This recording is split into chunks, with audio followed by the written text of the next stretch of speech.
Puse video, ¿no? ¿Está bien? Bueno, hola Alejandro, Adriana, Hola, Hernán, bueno, Norma que nos está escuchando también. hola, ¿qué tal? Bienvenidos, bienvenidas a la última mesa de esta consulta pública del Eje 5 hacia la Conferencia Regional de Educación Superior a 5 años de su realización. Esta CRESMA 5 se va a realizar en Brasilia en marzo del año que viene. Coordinan este eje René Ramírez, Osvaldo Corrales y Jorge Audi. Y bueno, tenemos un tema súper importante para trabajar y discutir con ustedes, que se llama, bueno, tiene que ver con el uso estratégico del sistema de propiedad intelectual. Está directamente vinculado a la recuperación del sentido público y común de los reconocimientos y las tecnologías. Y además de esta temática, vamos a buscar reflexionar sobre avances o retrocesos en los marcos normativos para la recuperación del sentido público de la ciencia y de los conocimientos. Tenemos un panel compuesto por Hernán Núñez, que es exdirector del Instituto de Propiedad Intelectual del Ecuador. Bienvenido, Hernán. Abogado, consultor independiente, docente, investigador universitario, titulado como abogado en España y Ecuador, y como consultor jurídico en Brasil, con experiencia en todas estas jurisdicciones y los respectivos organismos supranacionales: Unión Europea, Comisión Andina, Comunidad Andina y Mercosur.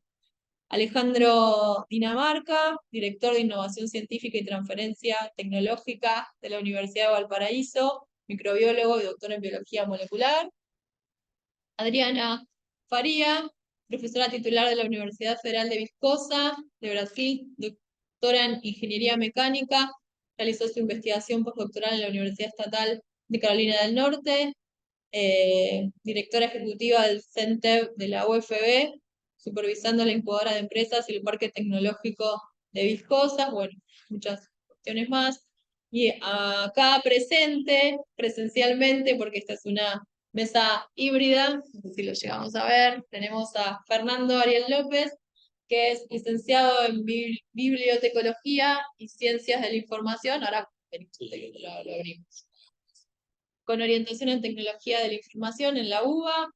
Es secretario académico actualmente de la Universidad Metropolitana para la Educación y el Trabajo, en UMET y en CONICET, en el CITRA, el Centro de Innovación de los Trabajadores, integrante de la Comisión de Ciencia Abierta de nuestro Ministerio de Ciencia, Tecnología e Innovación y de la Comisión de Ciencia Abierta de América, Latinoamérica, y miembro del Grupo de Trabajo de CLEXO, Bienes Comunes de la Naturaleza y el Conocimiento, cofundador de la comunidad de conocimiento colaborativo Aprender 3. Fer y yo, además, tenemos otro pasado en común, que es, ambos fuimos directores nacionales en el Ministerio de Educación en la misma época. Fer fue director de la Biblioteca Nacional de Maestros y Maestras, y también fue coordinador de la Biblioteca Digital de Claxo. Ahí no compartimos el tiempo, la gestión, pero sí el espacio. Es un gusto estar con ustedes, con colegas de múltiples países, porque estamos discutiendo un tema súper importante como la ciencia pública, el conocimiento público, los derechos de propiedad intelectual. Así que vamos a comenzar con Alejandro, que tiene otro evento. Así que empezamos con unos 15 minutos y unos 5 de gracia en función de cómo venimos. Alejandro, todo tuyo.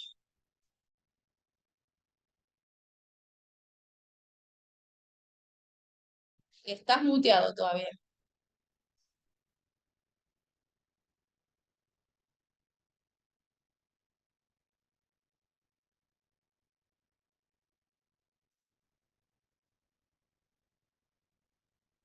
Ok, ahí sí. Ahora sí. Bien, muchas gracias por la invitación. Es un placer siempre estar en escenarios donde Latinoamérica es el centro. Yo creo que sobre todo en esta área es muy importante tener en consideración que el conocimiento que se genera en nuestro sistema de educación superior a nivel latinoamericano tiende a ser de mucha excelencia y que de alguna forma ahí planteo siempre el desafío de pensar por qué estamos formando tan buenos profesionales, tan buenas profesionales, tan buenos y buenas posgraduados, pero las brechas de desarrollo siguen existiendo, siguen estando ahí y la verdad es que de alguna forma, desde que asumí la Dirección de Innovación y Transferencia Tecnológica en la Universidad de Valparaíso, para mí ha sido un reto, un desafío tratar de abordar esta situación. Desde esa perspectiva, lo que les voy a mostrar un poquito hoy día es mostrarle cómo la Universidad del Paraíso ha abordado esta temática, ha abordado un poco lo que es la tendencia, el trending en relación de lo que es la innovación y la transferencia tecnológica basada en lo que son los derechos de propiedad intelectual, derechos de autor, y cómo de alguna forma hemos ido mutando a un nuevo cambio de paradigma en donde la co-construcción, en donde la relevancia de la y los estudiantes en los procesos creativos y los procesos de generación de productos y desarrollos con impacto positivo en nuestra sociedad nos hacen ver que el escenario podría ser positivo para un futuro desarrollo, impacto a nivel de nuestra región, que es la región de Valparaíso, impacto a nivel del país, y por qué no decirlo también, un impacto también desde la Universidad de Valparaíso, del sistema de educación superior de Valparaíso, hacia Latinoamérica y el globo. Ese es el objetivo un poco. ¿Okay? Desde esa perspectiva me gustaría mostrar y partir siempre con lo mismo cuando se hablan temas de propiedad intelectual, productos y desarrollos nuevos. Siempre lo enfocamos y lo relacionamos con temas que tienen que ver con lo económico, y lo cual está bien, ¿cierto? Porque lo tenemos que situar. Acá ustedes ven un poquito lo que es la radiografía de lo que es la región de Valparaíso en relación a lo que es el país en general. Podemos ver las tendencias de crecimiento, incidencia y tasa de variación porcentual, y también el Producto Interno Bruto, digamos, diseccionado por cada una de las regiones que conforman nuestro país, y en donde podemos también ver lo que pasa con la región de Valparaíso. Es importante señalar en este caso que, en resumen, y tampoco para latearlos con estos temas, es que evidentemente la región de Valparaíso, con respecto a la región metropolitana que viene siendo Santiago, ¿cierto?, muestra indicadores que nos muestran ya una brecha en términos de PIB que es preocupante para la región de Valparaíso respecto del despegue que ha tenido Santiago de Chile. Desde ese escenario, claramente cuando vemos las causas o la microeconomía, por así decir, nos genera una confusión porque la región de Valparaíso es una región extensa, es una región que va desde la cordillera de los Andes hasta el mar, ¿cierto? Con intensa actividad productiva que va desde la minería de alto calado, por así decir, hasta la pesca, pasando por la agricultura y obviamente el turismo que está presente en ciudades como Valparaíso y Viña del Mar. Desde ese punto de vista y considerando la actividad portuaria, las brechas que estamos observando no se condicen un poco con lo que tenemos. Y si a eso le sumamos que la región de Valparaíso concentra un sistema de educación superior tremendamente potente, es el segundo o tercero a nivel nacional, concentrando una gran cantidad de universidades, y donde la actividad universitaria por sí sola es una actividad económica importante, vemos que hay una desvinculación entre lo que es la producción científica como tal y lo que es el desarrollo de productos y servicios que puedan ser asociados, que se puedan vincular con nuestra actividad productiva. Desde esa perspectiva, el cambio de paradigma nos dice que, de alguna forma, las nuevas políticas y las nuevas estrategias que conducen a nuevos marcos regulatorios tienen que considerar el concepto de innovación para el desarrollo, y en ese concepto de innovación para el desarrollo aparecen los paradigmas de impacto social para nosotros, ¿ya? ¿Qué quiere decir esto? Quiere decir que, de alguna forma, los productos y servicios tecnológicos no solamente tienen que hablar de un mercado, tienen que hablar de una economía, sino que también tienen que hablar de que, independiente que exista o no mercado, que existan o no usuarios, puedan resolver problemas que eventualmente nadie va a resolver por nosotros, a nivel de Valparaíso o a nivel del país. Ejemplo de eso puede ser el virus del ANTA. El virus del ANTA es uno de los virus más letales que existen a nivel mundial, pero no es una pandemia, es un virus que llega a matar al 80-90% de las personas que infecta. Esto está ahora recluido a la zona sur de Chile y un poquito Argentina, y por tanto, desde el punto de vista del número de infectados y muertes, no superan las 10 o las 20 anualmente. Desde ese punto de vista no hay mercado.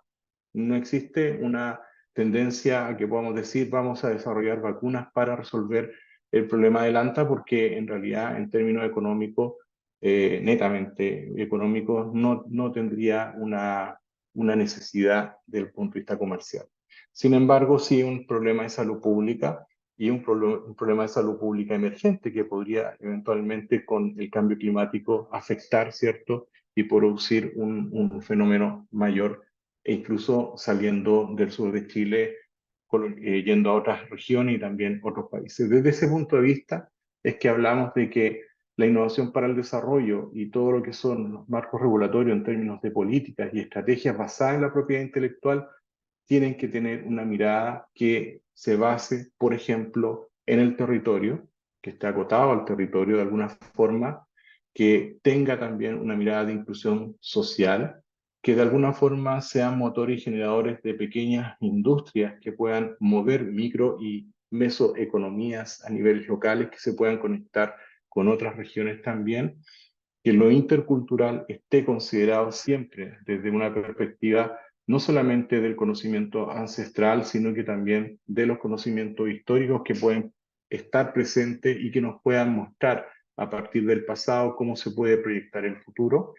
Finalmente, para nosotros es fundamental otorgar diversidad de pensamiento a todas estas políticas y estrategias que conducen a nuevas creaciones, a nuevas propiedades, patentes o servicios, y en ese caso la equidad y la perspectiva de género resulta crítica, resulta fundamental.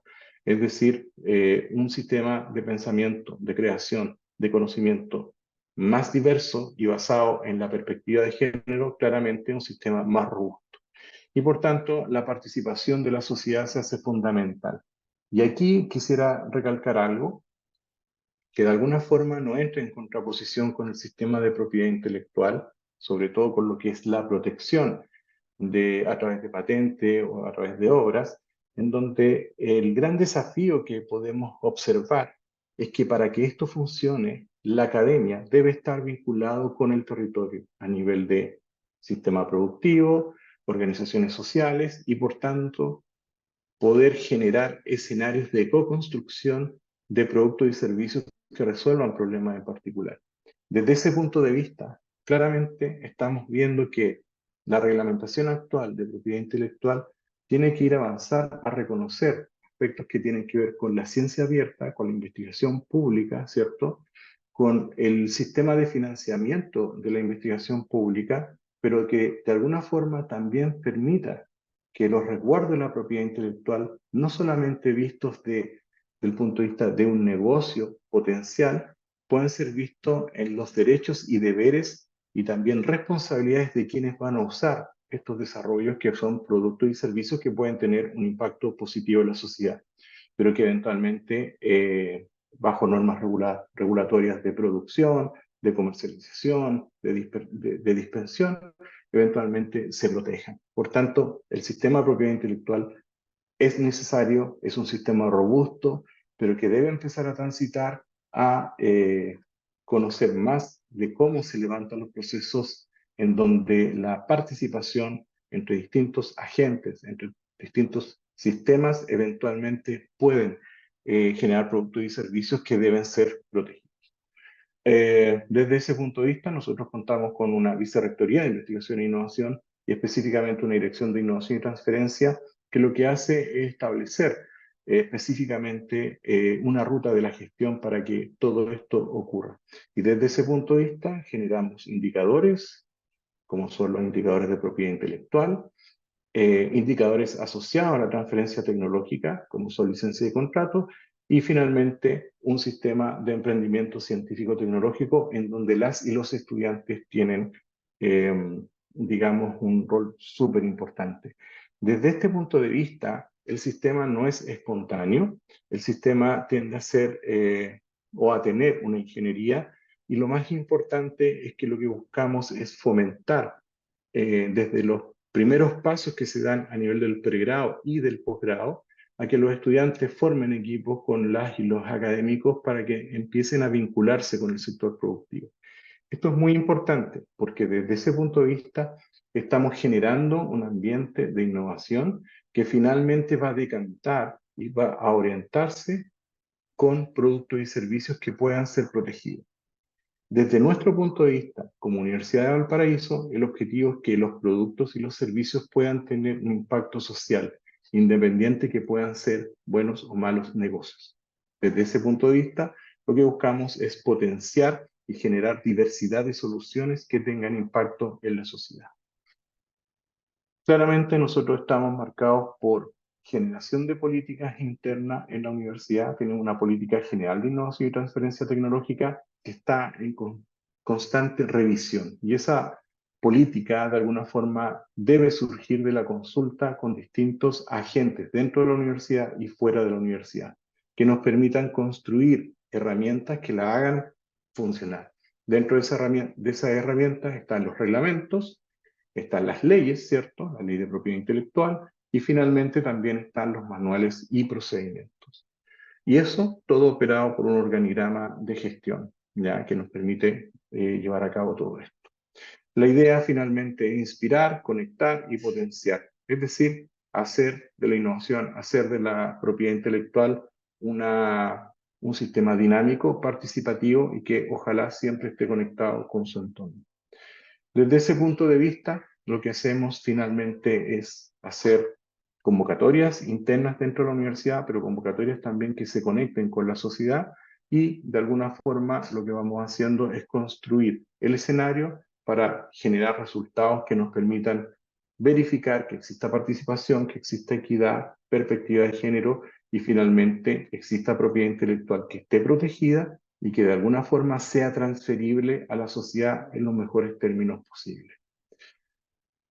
El estado de desarrollo actual en la Universidad de Valparaíso nos dice que hemos tenido un incremento en el último tiempo de un 25% en lo que es la propiedad intelectual, es decir, número de solicitudes que se están produciendo, y que en general todos nuestros productos y servicios apuntan a conectarse con la sociedad, ya sea productiva u organismos sociales, ya sea en el área de las artes, como también en el área de resolver problemas complejos, como en la mega sequía que afecta a la región de Valparaíso.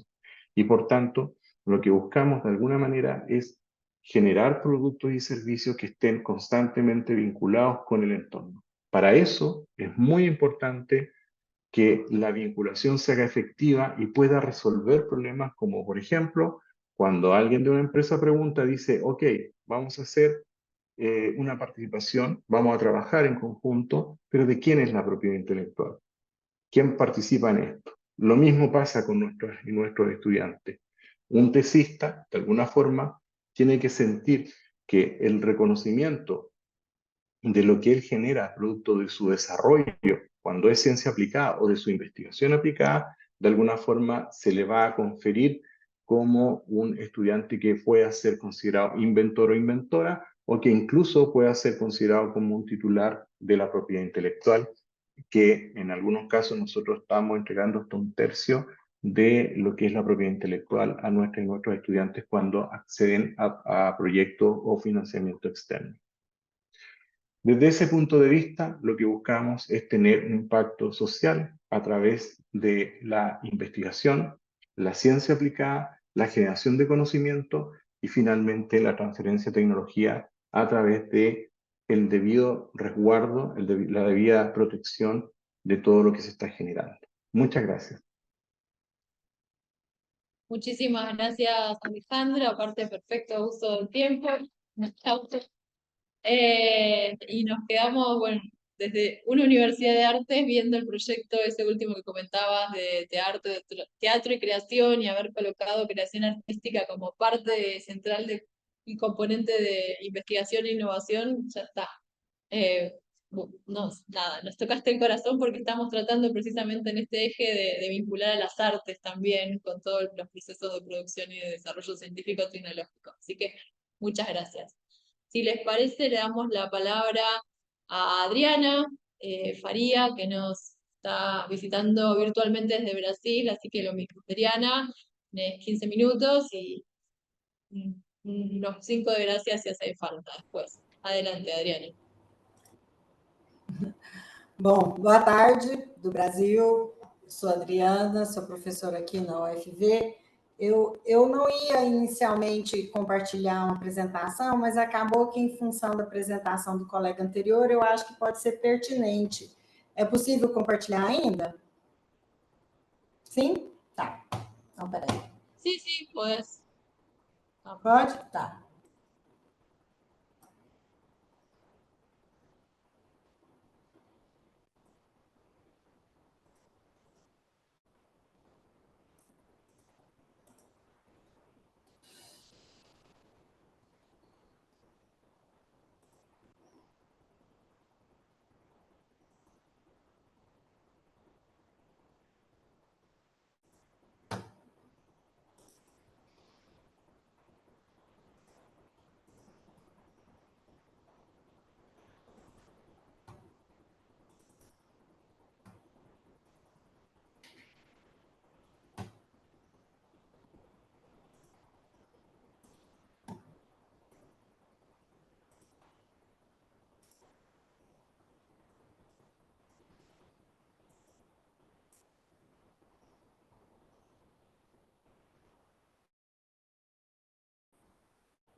Consegue ver minha apresentação? Sí, se ve. Sim, Adelante. tá. Tá passando? Sí, sí. Tá passando? Sim? Ah, então tá bom. É porque agora eu não consigo visualizá-lo. Se por acaso parar aí ou qualquer coisa nesse sentido, você me avisa, por favor. Bom, eu vou falar aqui em português, vou tentar falar mais devagar para que a gente possa ter uma melhor compreensão aí para todos os colegas. Nós trabalhamos num parque tecnológico aqui na cidade de Viçosa. É um parque universitário, ele pertence à Universidade Federal de Viçosa. Para entender a importância de toda essa relação entre pesquisa, propriedade intelectual, relação com as empresas e tudo isso relacionado com o empreendedorismo que nós buscamos incentivar aqui no parque, é uma questão de contexto, tá? Nós estamos localizados numa pequena cidade aqui do estado de Minas Gerais, no Brasil. É uma cidade pequena para os padrões aqui no Brasil, cerca de 80.000 habitantes, tá? E basicamente é uma cidade universitária, tá? Onde nós temos aqui a nossa Universidade Federal de Viçosa, que está entre as melhores universidades do Brasil, principalmente na área de ciências agrárias.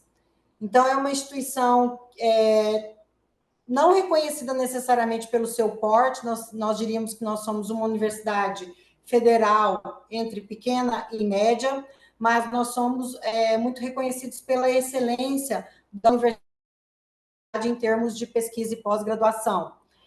Nós somos em torno aí de 17.000 alunos, dos quais mais de 3.000 alunos são alunos de pós-graduação, distribuídos em mais de 45 programas, o que acaba configurando a UFV entre uma das melhores universidades, principalmente dentro das áreas de ciências agrárias, biotecnologia.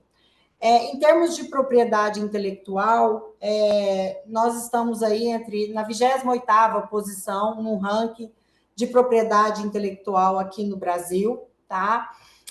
Lembrando que a nossa instituição ela é relativamente pequena, se comparada com outras universidades no Brasil. Nós temos em torno de 1.200 professores, a maioria absoluta com doutorado. E qual foi o grande dilema nosso, que na verdade é um dilema no Brasil, né? Nós somos bons fazedores de ciência, tá? O Brasil hoje ele publica em torno de 2% da publicação mundial de artigos, eles pertencem ao Brasil, tá? Mas nós vamos aparecer na posição de inovação no ranking mundial na 58ª posição no ranking mundial de inovação. Então, em linhas gerais, nós temos uma grande dificuldade de converter ciência, pesquisa, tecnologia, efetivamente em inovação, né? E da mesma forma, a UFV, a nossa universidade, há mais de 20 anos atrás, ela se viu nessa situação, né? De como, para além das suas funções de ensino, de pesquisa, de extensão, de formação de profissionais qualificados, de apoio à sociedade em suas várias necessidades, como que a gente poderia contribuir para o desenvolvimento regional. Bom, e nesse sentido, nós não temos dúvida que o foco deve ser a inovação, né? E aí, aqui, só um recorte, né? Isso já foi muito bem colocado aqui no evento, ao longo desses 2 dias.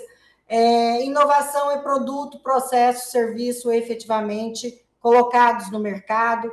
A inovação ela tem que gerar nota fiscal, ela tem que trazer retorno financeiro. Então, nós temos a compreensão de que, quase que por definição, quem inova são as empresas, porque elas têm essa função.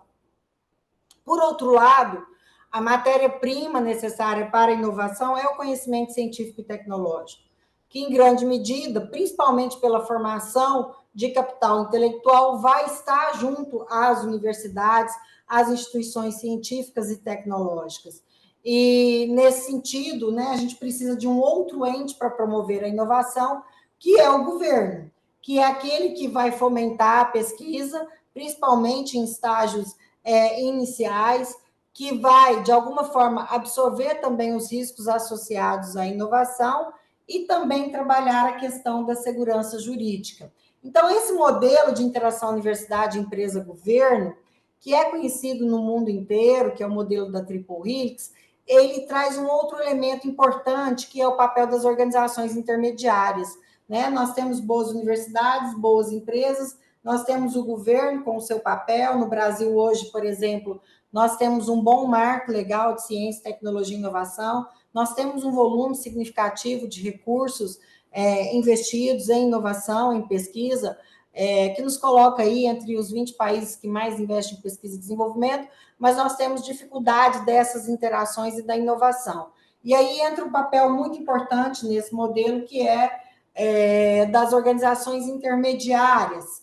Exemplos de organizações intermediárias são aceleradoras, incubadoras de empresas, parques tecnológicos. Então, dentro do nosso modelo de negócio, o nosso parque tecnológico, Tecnoparque, ele coloca como uma organização intermediária, justamente para auxiliar a universidade nessa parceria com as empresas, tendo por objetivo o desenvolvimento de projetos de pesquisa e desenvolvimento com maior potencial de gerar propriedade intelectual, mas principalmente inovação tecnológica, tá?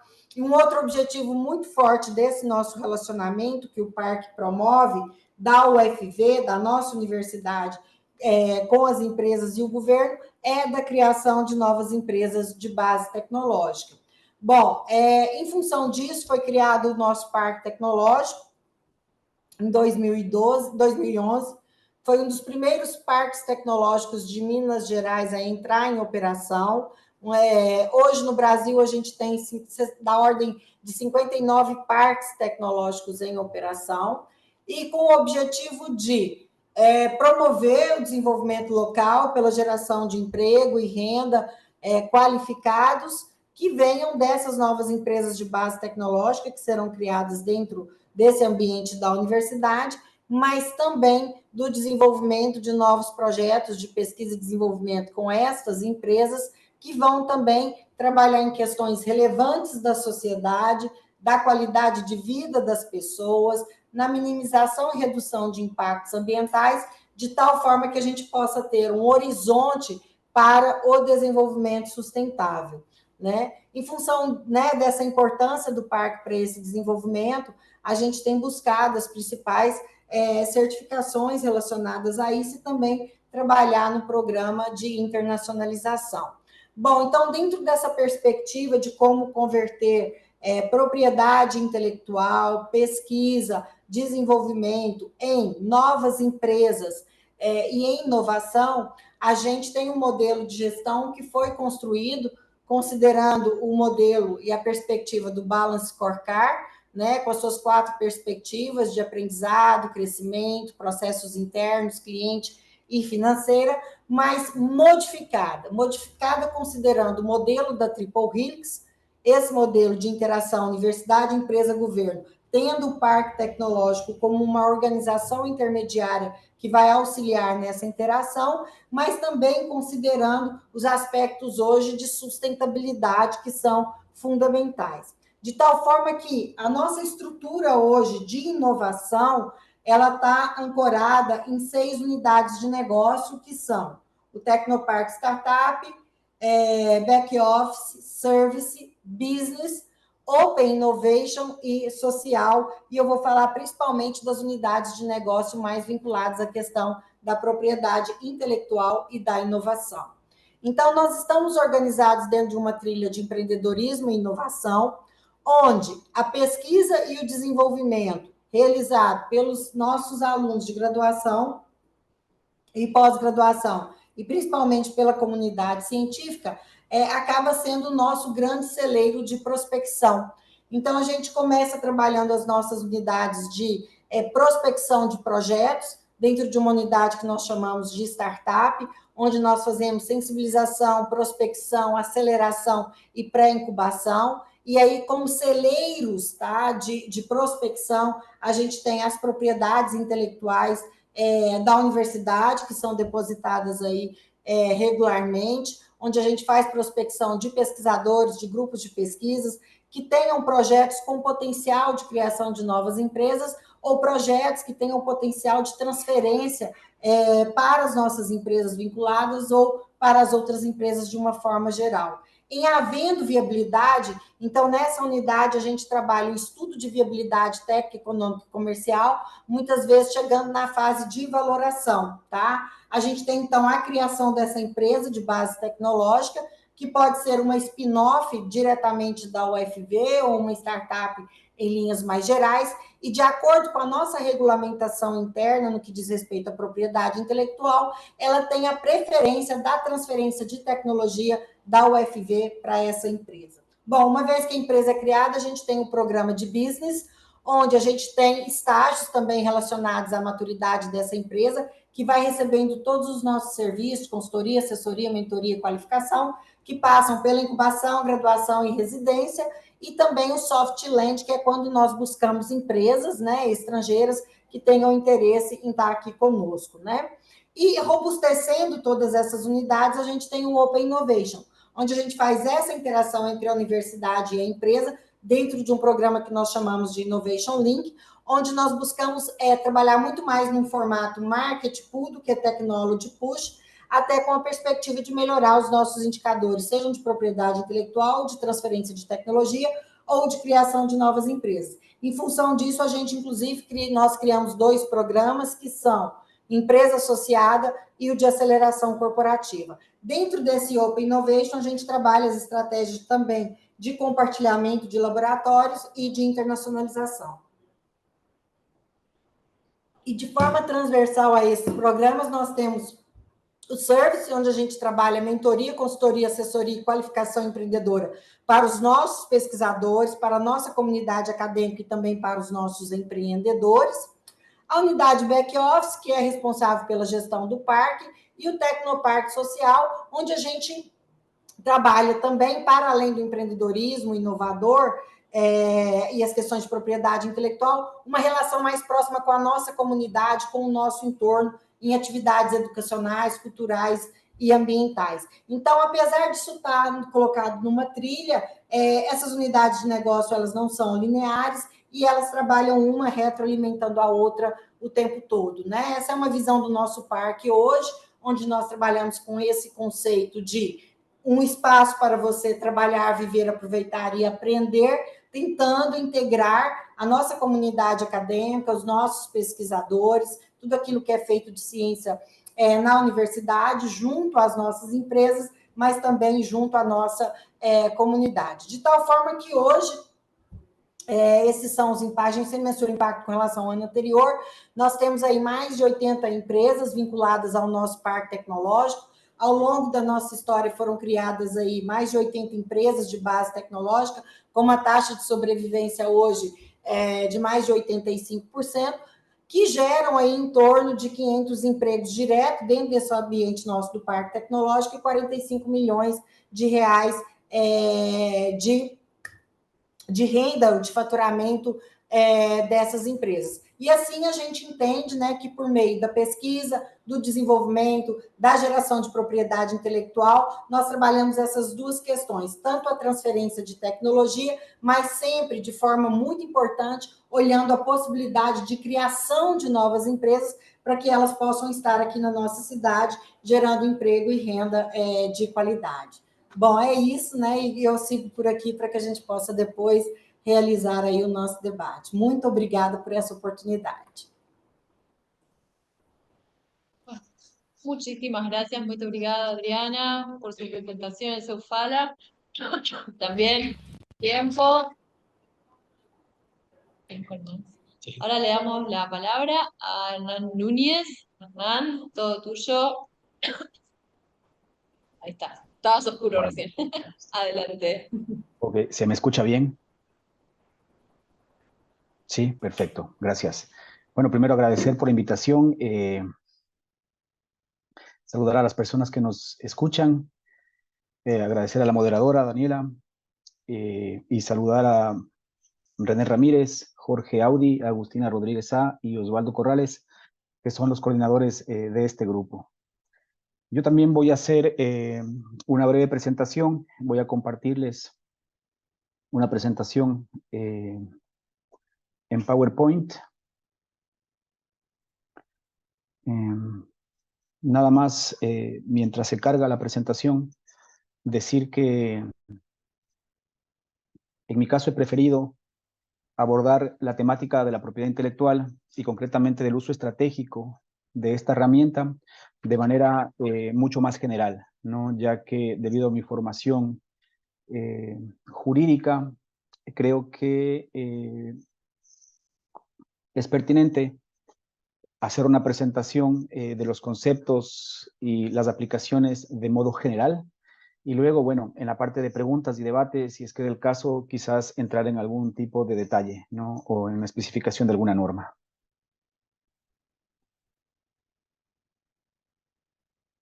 Dicho esto, voy a empezar con mi presentación, en la cual voy a abordar los 4 temas que constan en la lámina, ¿no? En un primer momento haré una aproximación al sistema de propiedad intelectual, solo para cerciorarnos de que si es que hay alguna persona que nos está escuchando y que no tiene del todo conocimiento sobre el sistema de propiedad intelectual, cerciorarnos que estamos hablando del mismo lenguaje, ¿no? Luego haré una breve mención a las 2 caras de la moneda, ¿no? De este sistema de propiedad intelectual, ¿no? Las 2 caras que presenta tanto el uso exclusivo como los usos permitidos. En tercer lugar, repasaré de forma muy breve cuál es la regulación y la aplicación de la propiedad intelectual en América Latina desde un ámbito netamente legislativo y de política pública.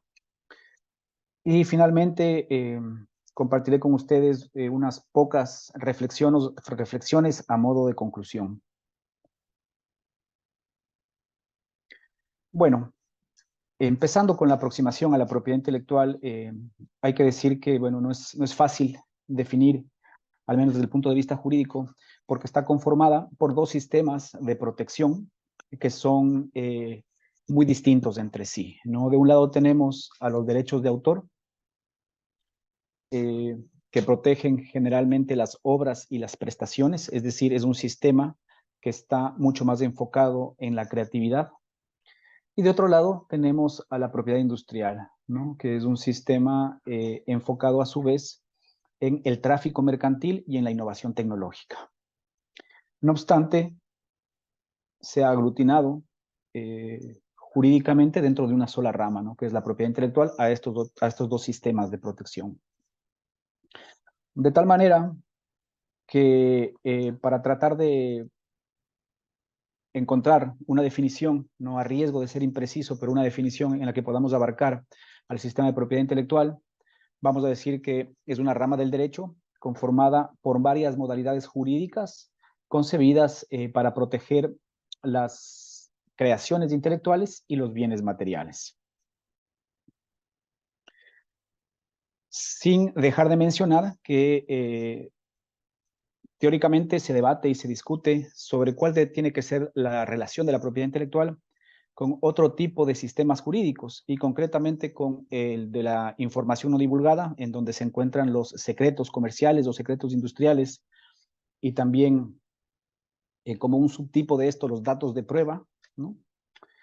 Y también con el sistema de protección de los conocimientos tradicionales, ¿no? Aquí existe un punto de tensión desde el punto de vista teórico, pero también desde el punto de vista legislativo. Entonces, la propiedad intelectual, como habíamos dicho, está conformada por 2 grandes sistemas de protección. Y a su vez, estos sistemas de protección tienen dentro de sí distintas modalidades, ¿no? En los derechos de autor tenemos al derecho de autor propiamente dicho y a los derechos conexos, mientras que en la propiedad industrial tenemos el sistema de protección de las creaciones técnicas, ¿no? Donde se encuentran, por ejemplo, las patentes de invención, el sistema de protección de las creaciones estéticas, ¿no? Como es el diseño industrial. Tenemos también el régimen jurídico de los signos distintivos y el de los regímenes de calidad, ¿no? En donde se encuentran las indicaciones geográficas o las denominaciones de origen. Y aquí, para ejemplificar aún más, ¿no? He puesto algunas de las modalidades de propiedad intelectual, quizás tal vez las que están más relacionadas con la academia y con las actividades de ciencia, tecnología e innovación, ¿no? Podemos ver una patente, ¿no? Una patente farmacéutica en concreto, las marcas a su vez que son signos distintivos que identifican productos o servicios en el mercado, los diseños industriales, que lo que se protege, a diferencia de la patente, no es su función técnica, sino su apariencia, ¿no? Su apariencia estética. El derecho de autor, ¿no? Que como ya mencionamos, protege obras.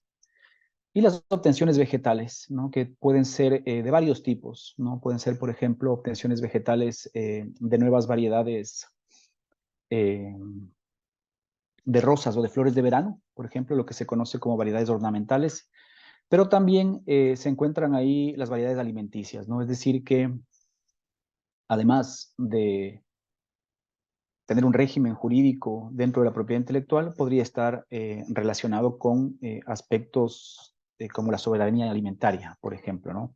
Similar a lo que sucede con las patentes farmacéuticas o algunas patentes relacionadas con las tecnologías médicas. Sin embargo, no parece tan evidente la importancia de la propiedad intelectual hasta que no ponemos una lámina como esta, ¿no? Y ahí nos damos cuenta que la propiedad intelectual efectivamente está en todo lado, ¿no? No solamente en productos creativos relacionados con el arte, la cultura, sino también con la tecnología, las tecnologías de la información y la comunicación, las tecnologías digitales, e incluso con actividades deportivas, ¿no?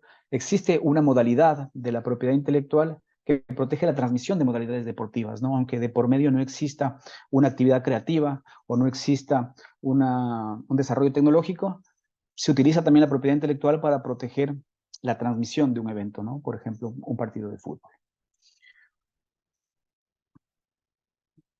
Además, es importante mencionar que estos derechos, o mejor dicho, los derechos de propiedad intelectual, son derechos eminentemente territoriales, ¿no? Es decir, que su regulación depende esencialmente de la legislación de cada país, ¿no? Entonces, creo que esto dentro de esta aproximación teórica que estamos haciendo de la propiedad intelectual es importante mencionarlo. Ahora bien, la propiedad intelectual es un sistema que se caracteriza por tener dos caras, ¿no? Ya que de un lado tenemos el uso exclusivo, es decir, que en cualquiera de estas modalidades de propiedad intelectual a la que nosotros nos referíamos antes, como por ejemplo el derecho de autor, una patente de invención, una marca, una nueva variedad vegetal, en cualquiera de estas modalidades lo que va a existir es un derecho de uso exclusivo, es decir, que se otorga a su titular la protección exclusiva por un determinado tiempo, ¿no? Y durante ese determinado tiempo, el titular tiene lo que se denomina un monopolio legal, ya que es el único que puede utilizar esa creación o esa tecnología. Y todos los demás competidores o todos los demás actores, por ejemplo, del sistema de ciencia, tecnología e innovación, no lo pueden hacer, ¿no? Sin embargo, del otro lado, ¿no? De esta cara que representa el uso exclusivo, tenemos lo que se conoce como los usos justos y el dominio público, ¿no? Los usos justos son todas esas limitaciones y excepciones que se pueden hacer respecto a una modalidad de la propiedad intelectual, es respecto a una materia protegida, por ejemplo, respecto a una patente o, por ejemplo, una obra protegida por el derecho de autor. Y el dominio público, a su vez, son todas esas creaciones, obras o tecnologías que no tienen derechos de propiedad intelectual, sea porque no se configuró su protección de forma originaria o porque, si bien algún día estuvieron protegidos, ha pasado ese tiempo de protección que decíamos, ¿no? Porque no es un derecho absoluto, sino que está limitado en el tiempo. Por ejemplo, las patentes duran 20 años, los derechos de autor, dependiendo de la legislación, dura toda la vida del autor, más 50 o 70 años post-mortem, y así, ¿no? Tenemos que cada modalidad tiene un distinto plazo de protección.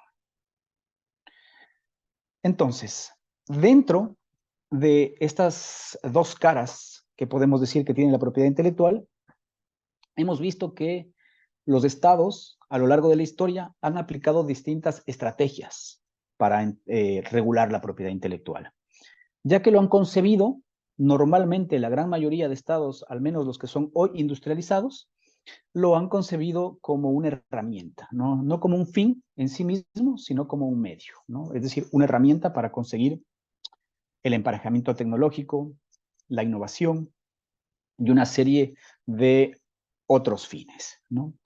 Entonces, lo que hemos visto es que los países que hoy están desarrollados, en su momento de industrialización, aplicaron muchas políticas públicas en miras de, al menos en su territorio, atenuar este uso exclusivo, ¿no? ¿Por qué? Porque lo que les convenía era justamente iniciar procesos de emparejamiento tecnológico, ¿no? De copia, de réplica, para trabajar posteriormente en políticas de innovación.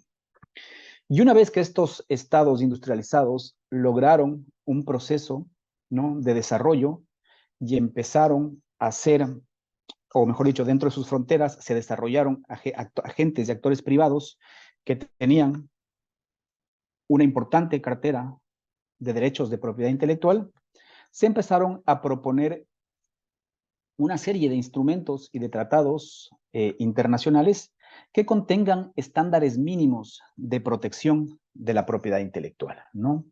Sea a través de los tratados que administra la Organización Mundial de la Propiedad Intelectual, sea a través del acuerdo sobre los aspectos de propiedad intelectual relacionados con el comercio, ¿no?, de la OMC, o sea a través de los instrumentos que más se utilizan en los últimos años, que son los tratados de comercio o acuerdos comerciales bilaterales o regionales, ¿no?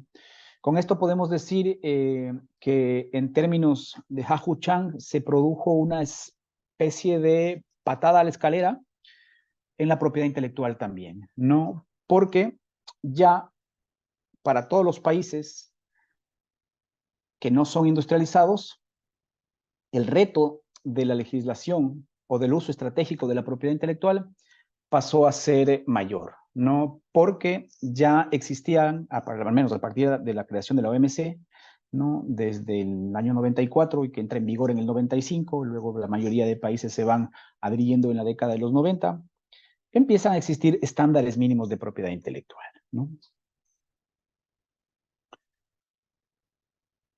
¿Por qué digo esto? Porque si nosotros tomamos en cuenta la naturaleza jurídica de los derechos de propiedad intelectual, podemos ver que si es que existen más estándares de protección, ¿no?, mientras más rigurosa sea la protección de la propiedad intelectual, se fortalece este monopolio legal que se da al titular, ¿no? Es decir, que la exclusividad es más fuerte. Y eso deriva en un beneficio para el titular. El titular de los derechos de propiedad intelectual será quien tenga una mejor posición, ¿no? ¿Por qué? Porque tendrá derechos más fuertes o más sostenidos en el tiempo. Mientras que de otro lado, si estos derechos de propiedad intelectual son atenuados porque existen equilibrios, ya veremos cuáles o qué medidas pueden equilibrar estos derechos, ahí sí podemos hablar de que existe una optimización social del conocimiento.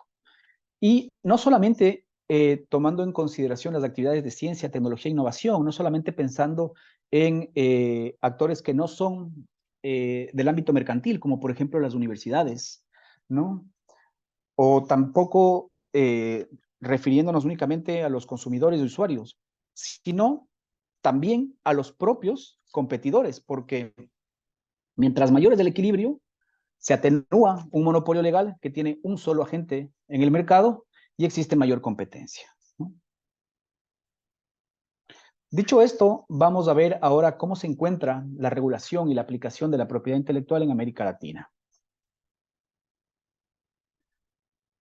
Como habíamos anticipado, a día de hoy la regulación de la propiedad intelectual no depende únicamente de la decisión soberana de los estados, ¿no? Porque tenemos una serie de normas de derecho internacional, ya sea producto de las organizaciones internacionales o producto de los tratados o acuerdos comerciales que condicionan la legislación de la propiedad intelectual, ya que estos instrumentos internacionales normalmente traen consigo obligaciones que tienen que ser incorporadas en las legislaciones de cada uno de los países. Entonces, tenemos primero esta dimensión. Luego, en algunos ámbitos regionales, encontramos también que existen normas de ámbito regional, subregional, o incluso de derecho comunitario, que pueden significar también un límite a la soberanía y a la libre posibilidad de legislar sobre propiedad intelectual, ¿no? El caso del Mercosur no tiene en realidad normas que apunten hacia una armonización o que signifiquen un compromiso, ¿no? En términos de derecho internacional público o en términos de derecho comunitario, de que los países legislen en determinada dirección. Pero, por ejemplo, en los países de la comunidad andina sí que sucede eso, ¿no? Tienen un sistema de derecho derivado conformado principalmente por las decisiones de la comunidad andina, dentro de las cuales se encuentran las decisiones de propiedad intelectual, ¿no? Que son decisiones que están por encima de los derechos nacionales de los países miembros y que además tienen que ser directamente aplicables y directamente aplicadas en cada uno de ellos. Y luego, bueno, está la legislación nacional que, como hemos visto, está condicionada por varios factores. Además de esto, existe lo que yo he denominado el cliché de la innovación, ¿no? El cliché de la innovación, ¿no? Y es que, al menos en los ámbitos jurídicos de propiedad intelectual, se ha posicionado la idea de que a mayor protección de la propiedad intelectual, mientras más altos, mientras más fuertes sean los estándares de protección de la propiedad intelectual, se va a favorecer a la innovación. Y se toma como ejemplo siempre el escenario de los países industrializados, ¿no? Pero se omite que esa industrialización, o mejor dicho, que en el momento de su industrialización, los países industrializados no tenían los mismos estándares de protección que tienen ahora. No tenían esos estándares altos, ¿no? Tenían unos estándares más bien laxos, tenían una legislación muy flexible, porque justamente lo que buscaban era que se puedan realizar dentro de sus fronteras procesos de emparejamiento tecnológico. No obstante, a día de hoy, yo creo que este quizás es uno de los mayores prejuicios, ¿no?, que existe en el ámbito de la propiedad intelectual y se deja por fuera, primero, las necesidades de los países en desarrollo, ¿no? Segundo, los potenciales de los países en desarrollo, porque yo creo que los países en desarrollo tienen distintos potenciales y distintos campos tecnológicos en los cuales hay diversidad de avances en la academia y en la industria interna, ¿no? Es decir, que no se puede aplicar de manera homogénea una sola regla a todos los procesos de generación del conocimiento. Y luego también se deja de lado la utilización de todo lo que significa la ciencia abierta, los estándares abiertos, ¿no?, las licencias abiertas. Todo esto, obviamente, desde la óptica de la legislación y la política pública. Porque dentro del sistema o de los sistemas de ciencia, tecnología e innovación, los actores sí que hacen un uso estratégico de la propiedad intelectual, ¿no? Y, por ejemplo, lo que ya nos ha contado Alejandro y Adriana, ¿no? Las universidades, los centros de investigación, incluso algunas empresas, sí hacen un uso estratégico de la propiedad intelectual y sí encuentran distintas opciones para lograr llevar a cabo esta generación de conocimiento, ¿no? Sin embargo, yo creo que sigue siendo, en términos al menos de Latinoamérica, un cliché, porque se parte de esta premisa, ¿no?, que, como vemos, no es del todo cierta, ¿no?, de que los estándares altos de protección de la propiedad intelectual nos van a llevar inmediatamente a la innovación. Con esto no queremos decir que la propiedad intelectual no sea necesaria. Es muy necesaria, ¿no? Pero, por ejemplo, una gran innovación, ¿no?, un desarrollo tecnológico, una invención que ha sido llevada a cabo de manera disruptiva, tiene necesariamente que ser protegida por la propiedad intelectual, ¿no? ¿Por qué? Porque la propiedad intelectual será la herramienta para poder gestionar ese conocimiento de manera adecuada al futuro. Pero eso no quiere decir que el objetivo tenga que ser la protección de la propiedad intelectual de todas las actividades de ciencia, tecnología e innovación, creyendo erróneamente que eso nos va a llevar necesariamente a procesos de innovación. Entonces, lo que se propone es que, al menos dentro de los sistemas de ciencia, tecnología e innovación, y de preferencia a nivel de política pública o de legislativa, se implemente lo que se conoce como el sistema de contrapesos, ¿no? Cuando se llevó a cabo la conferencia del CRES en 2018, propusimos un estudio de cómo los estados han implementado lo que se conoce como las limitaciones y excepciones enfocadas en las actividades de ciencia, tecnología e innovación y concretamente en la generación científica dentro de la academia. Y ahí vimos que, bueno, salvo el caso del Ecuador, que acababa de promulgar una norma que desarrollaba ampliamente el tema de limitaciones y excepciones, era muy poco el uso que se había hecho de las limitaciones y excepciones que permite además la normativa internacional en las legislaciones de América Latina y el Caribe. Es decir, que las propias universidades encontraban legislativamente hablando un límite a poder realizar actividades con material protegido, sea por derecho de autor o por patentes, por ejemplo, que les permita hacer un uso experimental del conocimiento y la tecnología y a su vez les permita realizar procedimientos de investigación científica con fines de desarrollo tecnológico. De igual manera, vemos que el tema de las licencias obligatorias, que también permite la legislación, bueno, los tratados internacionales, es muy complejo en la práctica, ¿no? Ni siquiera en las más grandes emergencias sanitarias que ha tenido nuestra región o el mundo, si nos remontamos recién a la pandemia por el COVID, hemos visto que el sistema de licencias obligatorias ha sido una solución, ¿no? Para nivelar un poco este uso de los derechos exclusivos. Entonces, lo que se propone es que se implementen medidas de observancia negativa y sobre todo medidas de equilibrio, ¿no? En contraposición a lo que se conoce como las medidas de observancia. Y estas medidas de equilibrio no son otra cosa que el considerar, ¿no?, a la propiedad intelectual como una herramienta, es decir, tiene una función meramente instrumental, ¿no?, que además su ejercicio tiene que estar equilibrado con otros derechos, ¿no? Por ejemplo, con el derecho a la salud, por ejemplo, con el derecho a la educación, por ejemplo, con el derecho al progreso científico.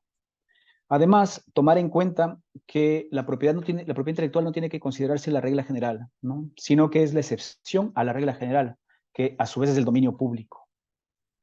Luego, es importante que cada uno de los estados de América Latina identifique dentro de sus estrategias de desarrollo cuál es el sistema de propiedad intelectual que compete a las distintas tipologías de bienes que pueden tener dentro de sus fronteras o concretamente dentro del sistema de ciencia, tecnología e innovación, ¿no? Porque no todos los bienes merecen el mismo tipo de protección de la propiedad intelectual. Por ejemplo, un bien suntuario, como un videojuego, creo que no debería tener la misma protección de propiedad intelectual que, por ejemplo, una variedad vegetal alimenticia o una patente farmacéutica, ¿no?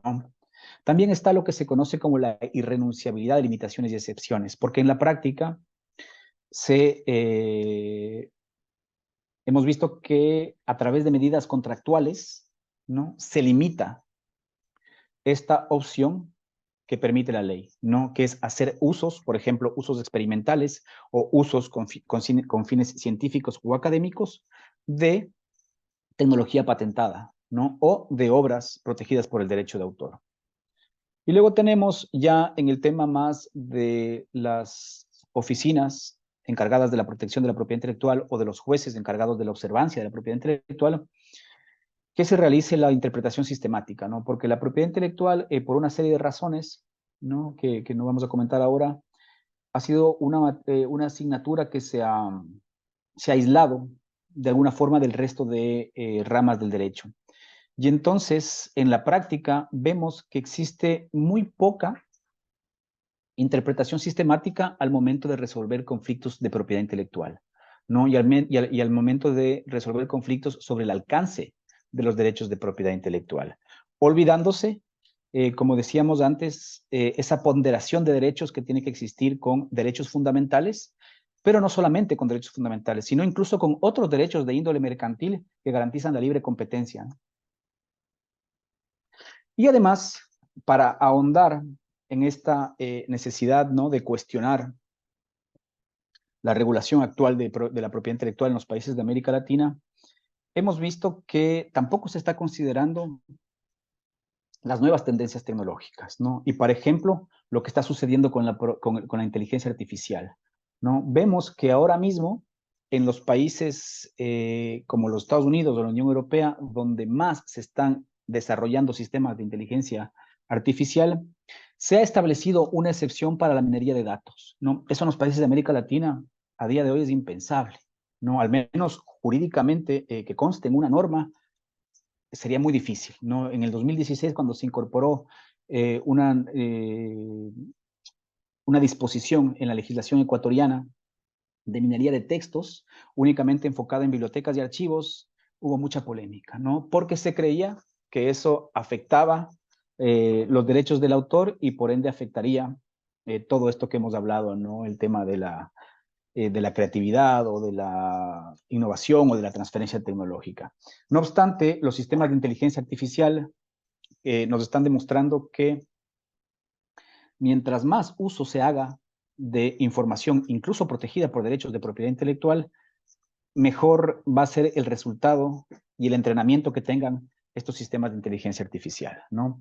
Y luego, concentrándonos en los resultados, podemos ver que existe la posibilidad de que los sistemas de inteligencia artificial generen distintos tipos de creaciones que, como vimos en un inicio, pueden ser protegidas por derecho de autor, por derechos conexos, por patentes, por modelos de utilidad o incluso por marcas, ¿no? Sin embargo, lo interesante es que, a diferencia de todos los procedimientos de generación de conocimiento que teníamos antes de la aparición de la inteligencia artificial, todas estas creaciones no son protegibles por derechos de propiedad intelectual, porque no tenemos la comparecencia de un autor o de un inventor, persona natural, ¿no? Persona física. Y tanto es así que ya en algunos precedentes jurisprudenciales, sobre todo en los Estados Unidos, en lo que atañe al derecho de autor, y en los Estados Unidos y en la Unión Europea, en lo que atañe a las patentes de invención, ya se ha negado la posibilidad de conceder derechos de autor o patentes sobre creaciones realizadas por sistemas de inteligencia artificial. Y bueno, para concluir, creo que más que sentar unas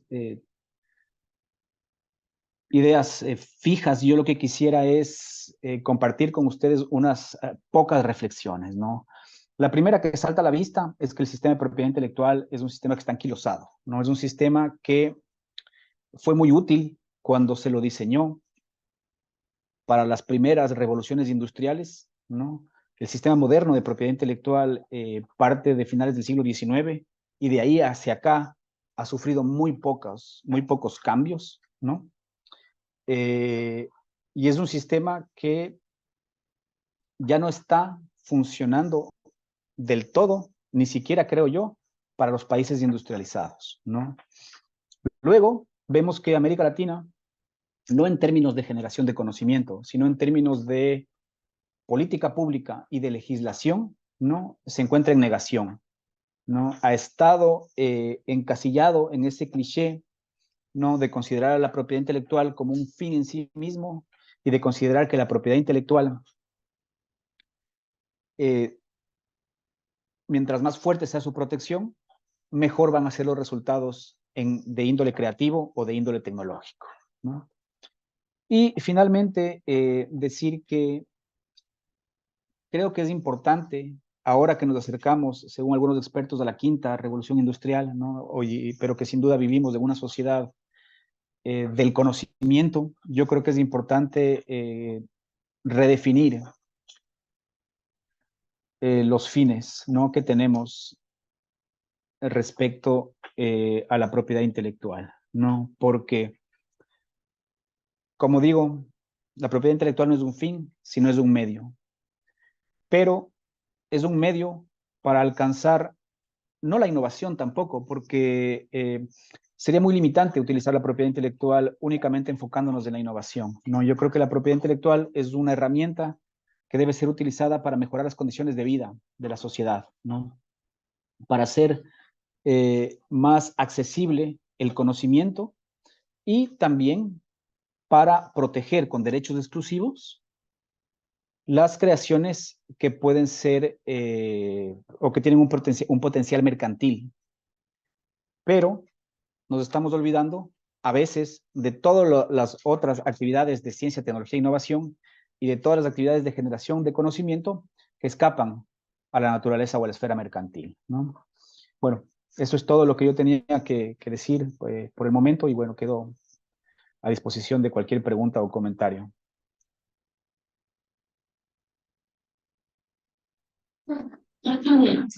Muchísimas gracias, Hernán. Y ahora vamos a pasar a la parte en la que estamos presencialmente. Así que le damos la palabra a López, todo tuyo, Fer. Bueno, muchas gracias. Muy interesante la presentación de mis compañeros que me antecedieron. Y quisiera por ahí arrancar un poco por esto último. No hice una presentación, voy a hablar un poco de esto, de la recuperación del sentido público de la ciencia y del conocimiento, que es un poco la invitación que llamaba a reflexionar. Y quería arrancar por esto último que mencionó Hernán, ¿no? Digo, más allá de la propiedad intelectual, un pasito más para atrás, la ciencia en realidad. La ciencia posterior a la Segunda Guerra Mundial, a partir de las distintas declaraciones y acuerdos que hicieron y que hacen con nuestros países, está tratada y está pensada la ciencia como un derecho humano, la ciencia como una política pública. ¿Para qué? Para el desarrollo social, para el desarrollo educativo, para el desarrollo cultural, en términos de salud, en términos económicos, en términos productivos, ¿no? Y sin lugar a dudas, también, a riesgo de decir, también la ciencia como para ayudar a fortalecer nuestras democracias y cortar con algunas desigualdades que vienen de cuna, sin lugar a dudas. Bueno, ahora sí me centro un poquitito en el caso, o hablando desde Argentina, sobre todo donde tenemos una tradición respecto a las universidades nacionales y a los centros de investigación públicos como son CONICET y otros institutos nacionales que forman parte del sistema científico. Para contextualizar un poco, en Argentina tenemos 66 universidades nacionales que son financiadas con fondos públicos, hay 63 universidades privadas y tenemos cerca de más de 300 centros de CONICET, que son centros donde se realiza investigación, donde hay cerca de 10.000 investigadores e investigadoras, 11.000 becarios y cerca de 4.500 profesionales que acompañan y que dan apoyo técnico a la investigación y también administrativo. Desde ese contexto que, sin lugar a dudas, digo, afirmo que es toda una política pública que sostiene el Estado, en Argentina se suma que desde el año 2013 una política progresista, en noviembre de 2013 estamos cumpliendo 10 años en este momento, de la aprobación de la Ley de Acceso Abierto al Conocimiento Científico y a los Datos de Investigación. Esa ley se normalizó, no me va a salir el... Se reglamentó, perdón, gracias. Se reglamentó en el año 2016 y esa ley lo que vino a detallar y a especificar es un trabajo que veníamos haciendo desde universidades nacionales, de distintos centros de investigación y otras instituciones del ámbito de la ciencia y la tecnología a nivel nacional, es eh, toda producción, toda investigación financiada con fondos públicos tiene que estar accesible para el resto de la ciudadanía en un repositorio propio o compartido. Y acá lo que abarcaba y se detallaba es no solamente las tesis de maestría o de posgrado, sino también informes y proyectos de investigación, informes técnicos, artículos de revistas científicos y otros distintos tipos de productos de investigación. Y en ese punto también están los datos de investigación, donde obviamente en la reglamentación se definió un poco más cuáles son los tiempos que tienen los investigadores, los grupos de investigación y las propias universidades tienen la obligación de ponerlo disponible, por ejemplo, una tesis o un artículo científico en el lapso antes de que se cumplan los 12 meses después de su publicación. Y en el caso de los datos abiertos, o mejor dicho, los datos de investigación tienen que estar abiertos 5 años después de su producción y de su publicación. Obviamente, esta ley es producto de todo un trabajo que inició muchos años antes y todo una masa crítica que veníamos trabajando desde distintas universidades y centros de investigación, incluso desde Claxo, y a partir de ahí el Ministerio de Ciencia y Tecnología creó el Sistema Nacional de Repositorios Digitales junto a otros sistemas nacionales de ciencia, donde empezamos a trabajar este tipo de temas. Obviamente ahí empezó un camino fuertemente de Argentina hacia la ciencia abierta, que con el devenir de los cambios de gestión, algunas de esas políticas, digamos, no es que se cerraron, pero no hubo avances o no hubo financiamiento para poder sostenerlo, que si nos ponemos sutiles es prácticamente lo mismo, pero sin pagar el costo político sería. Pero bueno, en ese sentido, también con el cambio de gobierno se creó una comisión argentina de ciencia abierta donde empezamos a trabajar en generar un diagnóstico de cómo estábamos respecto a los distintos componentes que hacen a la ciencia abierta. Dejo un poco atrás lo que es el acceso abierto y lo que es los datos abiertos concretamente para empezar a hablar un poquitito de esta ciencia abierta. Sin lugar a dudas, vuelvo acá, vuelvo al principio. La ciencia como un derecho humano, la ciencia como un medio para lograr el fin que sería el desarrollo social, el desarrollo educativo, la mejora, el desarrollo económico y productivo y la mejora en la vida de la ciudadanía. Obviamente la ciencia abierta lo que viene a hacer y lo que viene a trabajar y luchar por es abrir la ciencia, sacarla únicamente de los centros de investigación, de los laboratorios, empezar a sumar a otros actores claves y cruciales para el desarrollo científico, para el desarrollo productivo y para el avance cultural y educativo, como es la ciudadanía. La ciudadanía, los trabajadores, campesinos, el sector público, ¿sí? El sector público me refiero a desde los ministerios, desde las empresas públicas que tiene el Estado y también el sector privado, ¿sí? Y ni que hablar obviamente a otros científicos. Y a los movimientos sociales. Digo, justamente en el centro, yo trabajo en un centro CONICET, que es el Centro de Innovación de los Trabajadores, donde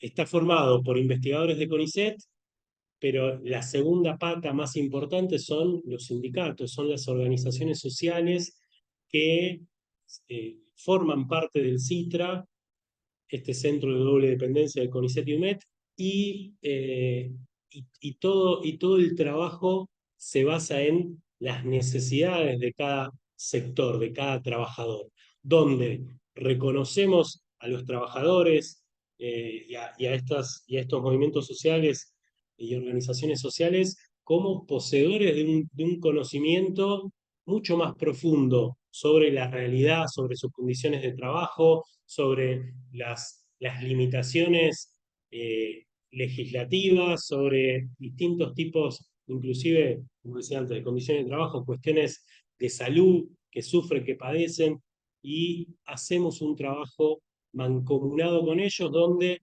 reconociéndolos como un actor social importantísimo y poseedor de un conocimiento, y se hace un trabajo conjunto en analizar, en investigar, en producir conocimiento y visibilizar distintas problemáticas.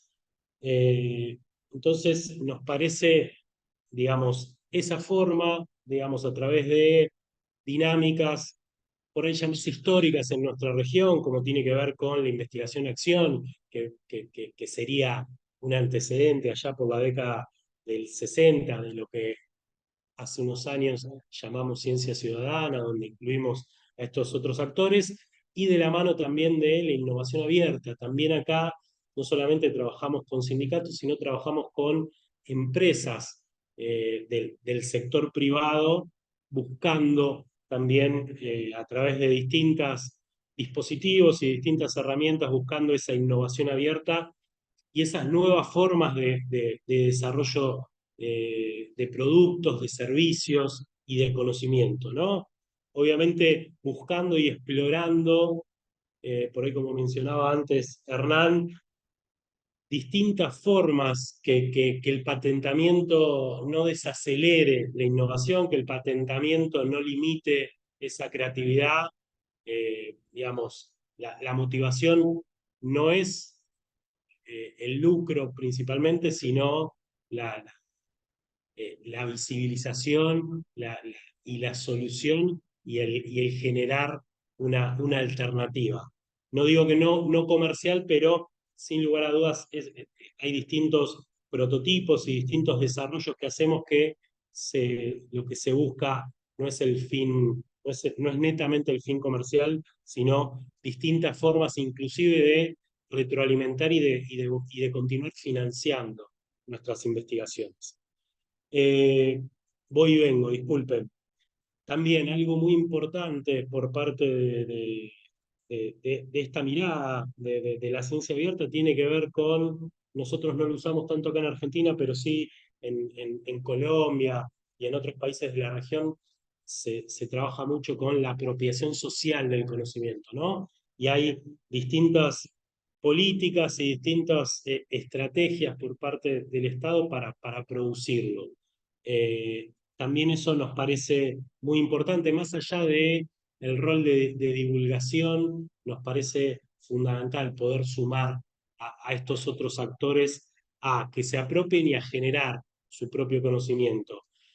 Y también, corriéndome un poco más, sin lugar a dudas, para que avance y para poder apropiarnos y para poder trabajar esta apertura de la ciencia o este sentido público de la ciencia y del conocimiento que se están produciendo en universidades nacionales, en institutos nacionales de investigación, en los centros CONICET y también en universidades privadas, necesitamos al menos cinco dimensiones, ¿no? Una primera dimensión muy importante tiene que ver con la generación de políticas, que en nuestro caso tenemos ya un marco que es la Ley de Acceso Abierto al Conocimiento Científico y a la Gestión de Datos, es un primer marco. Después también distintas adhesiones a la Declaración de UNESCO por la Ciencia Abierta y distintas políticas que se van trabajando dentro de CONICET, desde el MINCIT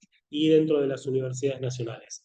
Después hay una segunda dimensión muy importante que no está resuelta en todos los casos, que tiene que ver con las infraestructuras. Digamos, todo este conocimiento que se está produciendo, necesitamos a nivel nacional infraestructuras para poder capturarlo, para poder analizarlo y para poder producirlo y para poder después visibilizarlo y ponerlo accesible a través de plataformas interoperables. Sin lugar a dudas, en estos últimos 10 años hubo grandes avances respecto a repositorios de publicaciones, repositorios de datos, máquinas,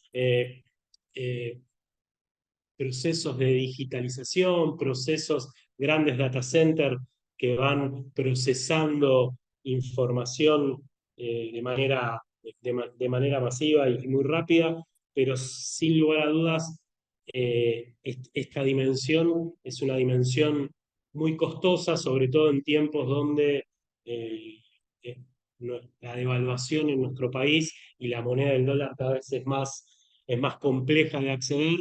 Es necesario cada vez más poder generar infraestructuras y poder generar capacidades instaladas en nuestras universidades con informáticos, ir formando equipos interdisciplinarios. Después una tercera dimensión que tiene que ver con la capacitación de los recursos humanos, tanto los investigadores, los becarios y bibliotecarios, editores científicos y distintos actores que hacen apoyo a la investigación. Y una, una cuarta y última tiene que ver, que es digamos, lo crucial y más difícil de cambiar, creo que se trató en alguna otra mesa, que tiene que ver con la evaluación, que tiene que ver con la forma en la que se mide la ciencia y la que se evalúa la producción científica.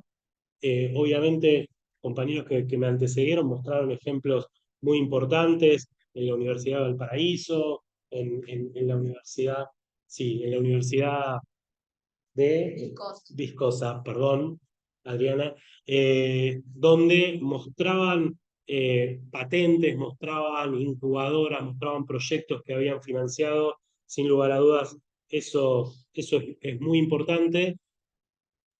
Y en nuestro caso en Argentina tenemos ya hace varios años un instrumento que son los PDT-IS, que son los proyectos de desarrollo tecnológico y social, donde obviamente de acuerdo a los perfiles y a las perspectivas que tienen nuestras gestiones de gobierno, algunas veces más neoliberal, algunas veces más nacional y popular, van cambiando las consideraciones al momento de los comités de evaluadores de tener en cuenta este tipo de proyectos. Sin lugar a dudas, es necesario para que pueda avanzar la ciencia abierta, para que pueda avanzar la ciencia ciudadana y para poder estimular estos proyectos con un impacto local y con un impacto social muy importante, más allá de publicar en una revista internacional con factor de impacto muy alto o de poder prototipar y patentar y vender y vender al sector privado un desarrollo, una patente.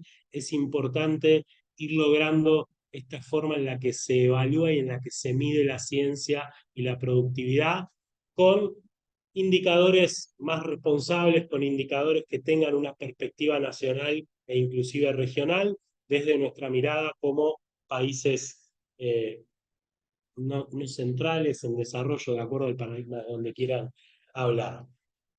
Dicho todo esto, no quiero, por ahí después si hacemos una ronda más de charla, pero quería dejar plasmada algunas de estas ideas para esto, recuperar el sentido público de nuestra ciencia y de nuestro conocimiento, de vistas y rindiendo cuentas a nuestra ciudadanía, donde requiere, sin lugar a dudas, una presencia por parte del Estado, ¿sí? Y no una ausencia del Estado y una presencia únicamente del sector privado. Por favor.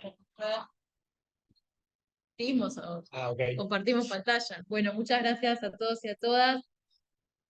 La verdad que me quedé, en función de lo que decía Félix, lo que trabajaron todos, y Hernán, pusiste ahí una provocación muy grande esto de América Latina negada, ¿no? Cuando lo colocaste en las conclusiones y creo que con todos los temas que ustedes trabajaron, tanto las presentaciones iniciales de Alejandro y de Adriana, con ese foco en la innovación fue por mucho tiempo un tema negado, digo, para nuestra región, me parece. Creo que se ha avanzado mucho, pero venimos de una negación a discutirlo eso en estas claves. Y después cuando vos hablabas de, bueno, de negada en términos de intelectual, este contrapunto, ¿no? Hay algunos temas que avanzaron muchísimo rápido, pienso en el acceso abierto y cómo América Latina es pionera en proponer acceso abierto a nivel global, pero por otro lado, en otros temas negados y temas tabú, ¿no? Y creo que la Conferencia Regional de Educación Superior, tanto la primera del 2008 como la del 2018, han ido corriendo esos temas. Digo, innovación no se discutía, se trataba de manera, por ejemplo, había cierta sospecha cuando hablaban de innovación, ¿no? Como una categoría que... Y ahora no, hemos recuperado la innovación. Lo mismo con otras cuestiones, con la evaluación o con la misma noción de calidad, digo, creo que son temas que han estado circulando. Me preguntaba también, porque lo dijo Hernán al principio, y esto, que el eje cuando se plantea dice incorporar también las cuestiones de propiedad intelectual, que básicamente con respecto a la propiedad intelectual también ha sido un gran vacío a la hora de discutir en ámbitos de políticas de desarrollo, políticas científicas y tecnológicas. Me quedé reflexionando eso en función de todos los que dijeron, cómo estos temas han sido negados en diferentes momentos y han avanzado, porque en algún punto, si no colocamos regulaciones nosotros, quedamos a la cola, ¿no? de lo que digan otro. O esto que vos mencionabas, Hernán, que me hizo acordar mucho a la discusión ambiental y las responsabilidades diferenciadas, ¿no? Esto de que mayor protección implica más innovación, claro, los países centrales se da porque tuvieron los momentos anteriores, y esta idea de los momentos diferenciados en los cuales nos insertamos en determinadas discusiones y con capacidades e infraestructuras acumuladas. Dicho todo esto, que en realidad es pinceladas de lo que ustedes me despertaron, quería saber si tienen alguna pregunta para hacerse entre ustedes o replicar o contestarse alguna de las cuestiones que se mencionaron. Pensemos que estamos aportando a una consulta pública, que tenemos que decir todo lo que querramos incorporar en este próximo balance del CRESMA 5, que vamos a tener 2 espacios más, conforme comentó René y están armando con Osvaldo y con Jorge, pero bueno, es el momento de dejar todo aquí, por lo menos unas primeras ideas de hacia dónde ir. Alejandro levantó la mano. Y luego Hernán, ¿quieres decir algo después? Vale. Alejandro. Sí, bueno, lo primero es agradecer las presentaciones, fueron muy claras, muy robustas, yo creo todas, y además nos dan una especie de escenario en donde claramente tenemos que ir construyendo una cultura de innovación y transferencia que nos lleve a un modelo de innovación y transferencia en general para Latinoamérica. El problema, de alguna forma, de la innovación y la transferencia, en donde aparece la propiedad intelectual, ¿cierto? Aparece el mercanteo, por así decir. Eh, a mi juicio, y en el ejercicio del cargo que he tenido durante algún tiempo, y como innovador también, e investigador básico, yo creo que hace referencia a que por mucho tiempo la innovación en transferencia tecnológica de alguna forma ha estado, no voy a decir secuestrada, pero sí ha estado muy alineado con un modelo económico en particular. Y eso de alguna forma ha hecho perder perspectiva. Y yo quiero decir que este panel ha tenido un rol muy importante en poner el punto de innovación y transferencia con impacto social. Yo creo que eso es sin duda una de las cosas más importantes. Pero cuando sacamos la innovación y la transferencia tecnológica solamente de la perspectiva económica y la ponemos en valor para un impacto social, podemos comprender que de alguna forma las piezas del puzzle, si se ordenan de forma distinta, pueden tener un impacto muy positivo para aunar a América Latina, para hacer que un territorio que tiene una riqueza per se innegable, de alguna forma pueda ir solucionando sus propios problemas. Y siempre lo digo yo, y lo digo aplicado a Valparaíso, lo digo aplicado a Chile, porque nadie va a venir a resolver nuestros problemas, nadie. ¿Ya? Si no somos mercado, nadie nos va a resolver nuestros problemas. Y por tanto, de alguna forma tenemos que ir generando un modelo de innovación, un modelo de transferencia del conocimiento, generación de tecnología, ¿cierto? Que vayan siendo alineadas a nuestros problemas. Y en ese sentido, yo quiero decir que normalmente yo hago referencia a que las patentes no deben ser igual a negocio, ¿ya? La propiedad intelectual no debe ser igual a negocio, pero sí a protección, sí a proteger el derecho, por ejemplo, a que si una entidad o una institución recibió fondos públicos del Estado y es una entidad estatal, tenga el derecho de poder decir, yo voy a transferir esto que es mío a costo cero o a costo de producción, porque también hay que ser claro. Cuando ya empezamos a hacer transferencias nos damos cuenta de que las cosas deben ser producidas, deben ser escaladas y por tanto tenemos que poner en valor eso. Pero también tenemos que decir que si bien es cierto, como lo planteaba Hernán, la propiedad intelectual, las patentes en sí mismas pueden ser como algo que limita la innovación, yo tengo que decir que sí podría ser cuando es visualizada como solamente como un negocio. Pero más que las patentes, lo que realmente nos está afectando son las regulaciones. Los países desarrollados van avanzando, van generando productos, servicios, pero a la vez también van generando estándares de regulación. Y eso a los países que somos menos desarrollados nos afecta demasiado en nuestra capacidad de generar productos y servicios. Tenemos que trabajar con estándares ISO, tiene una carga económica, tiene una carga legal, tiene una carga regulatoria, etcétera, que finalmente nos dificulta mucho llegar a productos y servicios para poder generar impacto real. Eso sí es una limitante, la regulación, y de alguna forma nos ahogan también.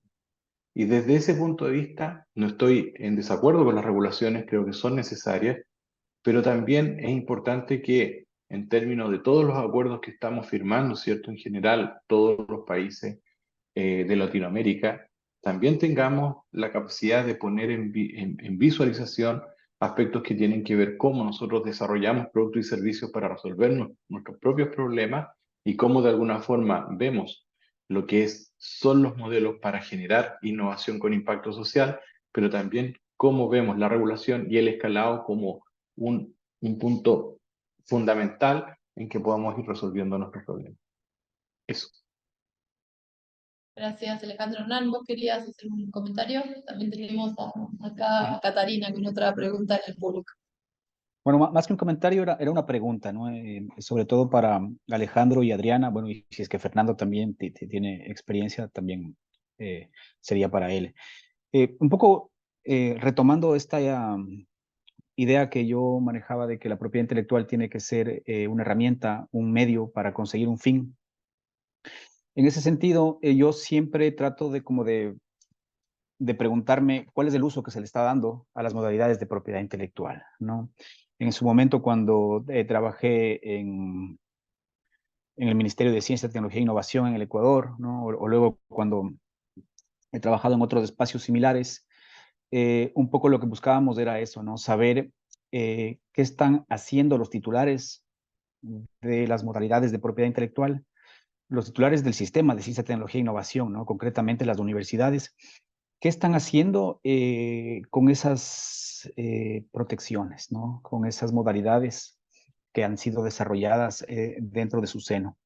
Y entonces, yo quisiera saber cómo podrían resumir el uso que se está haciendo de las modalidades de propiedad intelectual, en el sentido de si es que la protección se lo lleva a cabo con miras de comercializar, ¿no? Es decir, de transferirlo al sector privado o licenciarlo al sector privado.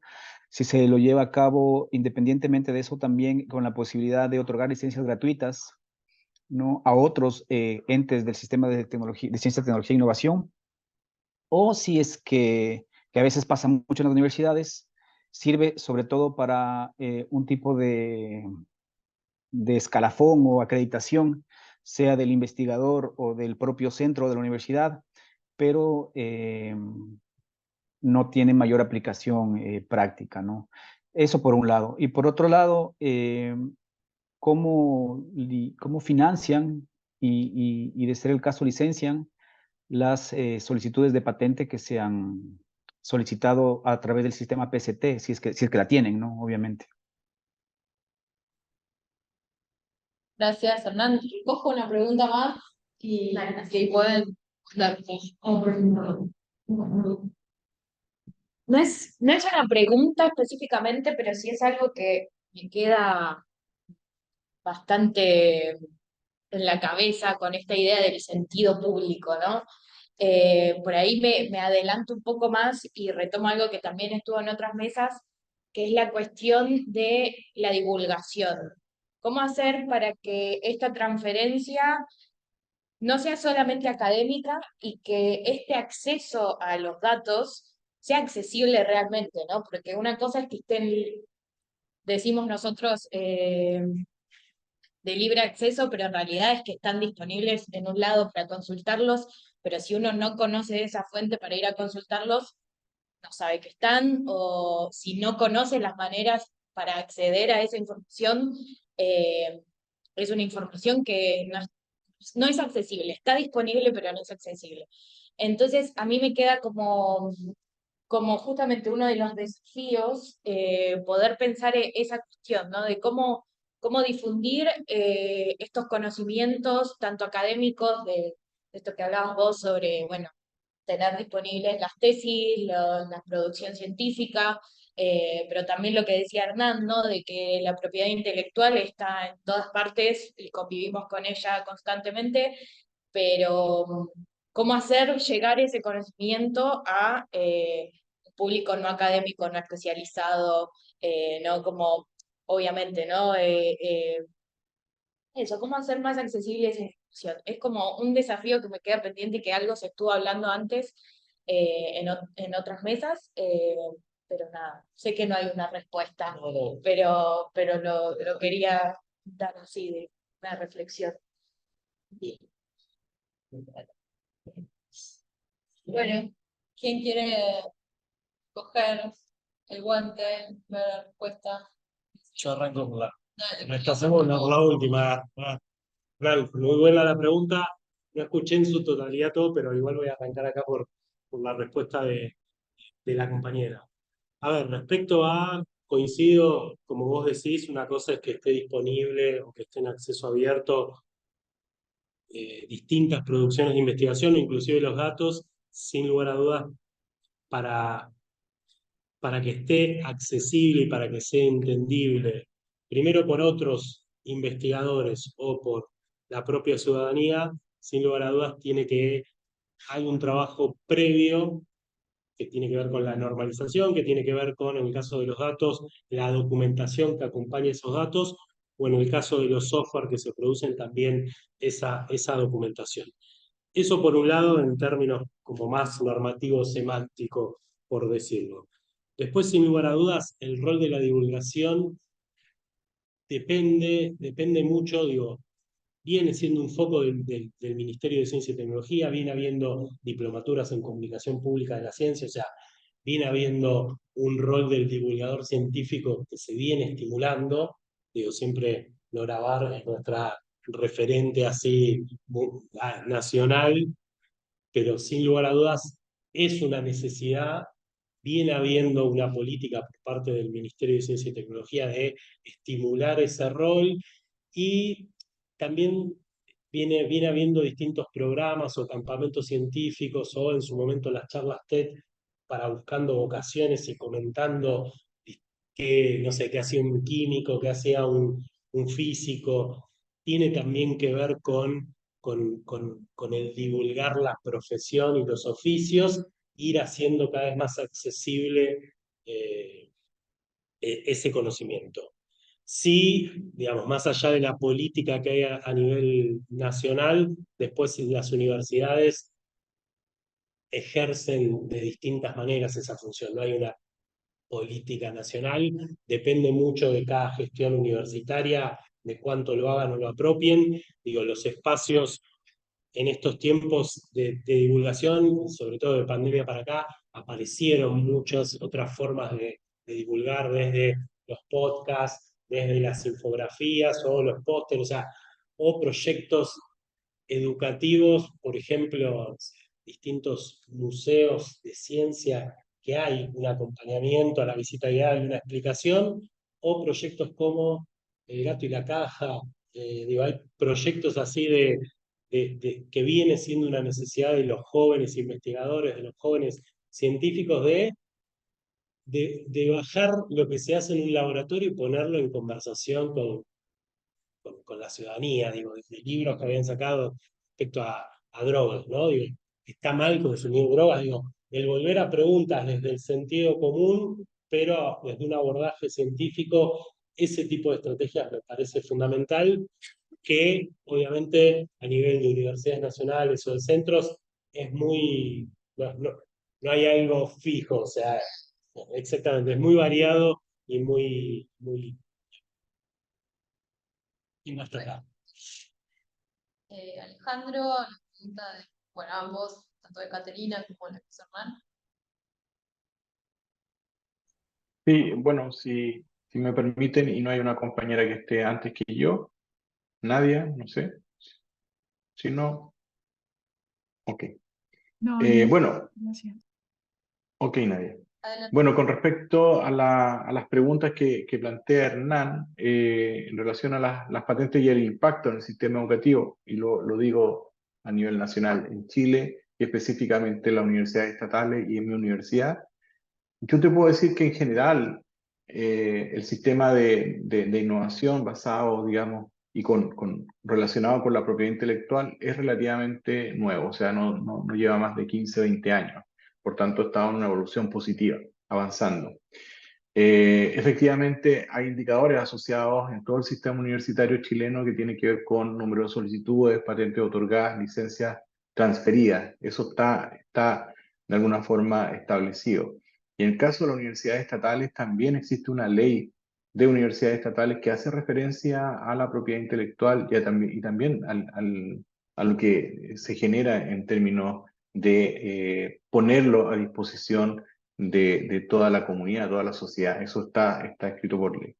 Pero a nivel interno, y lo más importante, yo creo que el sistema de propiedad intelectual ligado a la innovación ha servido como un modelo de tracción o un elemento de tracción de la actividad científica. ¿Ya? Yo creo que eso ha sido positivo en términos de que la academia ha comprendido que de alguna forma es muy importante hacer ciencia básica, pero una proporción también importante de la academia ha comprendido que es importante hacer investigación aplicada y poder vincularse con los requerimientos que tiene la sociedad. Yo creo que eso ha sido un efecto positivo. Y algo que lo puedo decir como gestor tecnológico, ¿cierto? Creo que las patentes, al momento ya de empezar a no solamente poner solicitudes de propiedad intelectual o patente o derechos de autor, sino que al momento ya de empezar a transferir productos y servicios, ya sea al sector privado o público, lo que es el sistema de propiedad intelectual ejerce un rol muy importante en lo que es la protección. ¿Qué significa esto? Significa muy simple como establecer finalmente en un contrato, porque hay un contrato que norma esto al final del día, ¿cierto? Nos permite proteger los derechos y las obligaciones que dos o más se comprometen en función de un producto o un servicio que se va a prestar, en donde se puede dar libertad incluso a que sea a costo cero, es decir, se transfiera a un tercero sin costo, o que eventualmente se transfiera con un costo. Pero lo más importante es que aparece este rol de que la propiedad intelectual nos permite proteger de alguna forma lo que se ha creado, y eso tiene un valor importante. Y finalmente, obviamente, hay una libertad de acción, como lo dije anteriormente, en lo que se ha desarrollado y de lo que nos dice el sistema. Usted es dueño como institución, usted es dueña de esta propiedad intelectual y por tanto usted tiene la libertad de acción de hacer con ella lo que usted crea en función de su modelo, de su misión, de su visión y su vinculación con la sociedad. Y eso yo creo que es algo muy positivo. Y finalmente, en relación a la compañera, yo diría que en el caso de las patentes, específicamente, existe una paradoja bien importante en relación a la divulgación, y que es algo que no se comprende mucho, porque resulta que cuando uno escribe un paper y es publicado el paper, el modelo de las editoriales más difundido y que está mutando también, es que el que leía el paper tenía que pagar ese paper si no había una hacker de por medio, ¿cierto? Y por tanto es un modelo de negocio asociado a la ciencia también. Y por tanto ahí la divulgación entraba, la divulgación científica entraba en un modelo de negocio bastante complejo, o sea, hasta que aparece el sistema de ciencia abierta, Open Science, y esto empieza a cambiar. En el caso de la patente, una vez que la patente es solicitada, existe la obligatoriedad de que esa patente quede a libre divulgación, a libre disposición, por distintas vías y por distintos métodos. Y ahí las universidades del Estado, y en particular nuestra universidad, tienen la obligación, por ley, de poner a disposición todas las patentes, todas las solicitudes que se hacen en este caso. Y por tanto, digamos que en el caso de las patentes existe una paradoja que no es bien comprendida, que una vez que se solicita la patente, que esta tiene que quedar a disposición de la sociedad. Eso por mi parte. Yo quisiera hacer un comentario. Bueno, primero agradecer a Alejandro por la respuesta a la pregunta planteada y también comentar lo que había preguntado la compañera, ¿no? Que creo que, bueno, en el ámbito de ciencia abierta ya lo ha explicado bien Fernando. Yo no soy especialista en ese ámbito.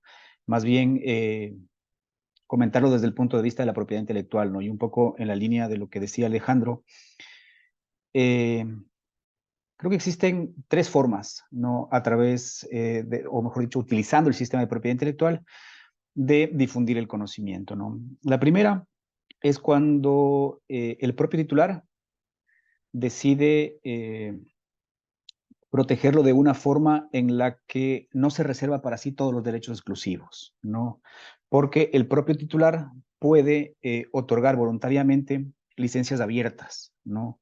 Sea a su programa de ordenador, a su derecho de autor o eventualmente también a una tecnología patentada. Luego está lo que yo comentaba que son las limitaciones y excepciones, ¿no? Que son usos que se puede hacer de tecnología patentada o de obras protegidas por el derecho de autor sin pedirle autorización a sus titulares porque la ley así lo dispone, ¿no? El problema de esta segunda opción es que si no dice expresamente en la legislación de cada país, no se lo puede hacer, ¿no? Y en eso, como decíamos, el estudio que presentamos en el CRES de 2018, el desarrollo legislativo de la mayoría de estados de Latinoamérica ha sido escaso en tema de limitaciones y excepciones. Y luego está algo que tiene que ver con lo que decía Alejandro, ¿no? Cuando uno solicita una patente, tiene la obligación de detallar la invención, ¿no? Detallar la invención, hacer una memoria descriptiva y además lo que se conocen como las reivindicaciones, es decir, explicarle detalladamente a la oficina de propiedad intelectual que al final del día se pronunciará sobre su protección o no, ¿no? Explicarle detalladamente en qué consiste la invención y qué tan alta qué tan alto es el nivel de inventivo en relación al estado de la técnica, ¿no? Entonces, eso ya de por sí es bastante en términos de generación de conocimiento.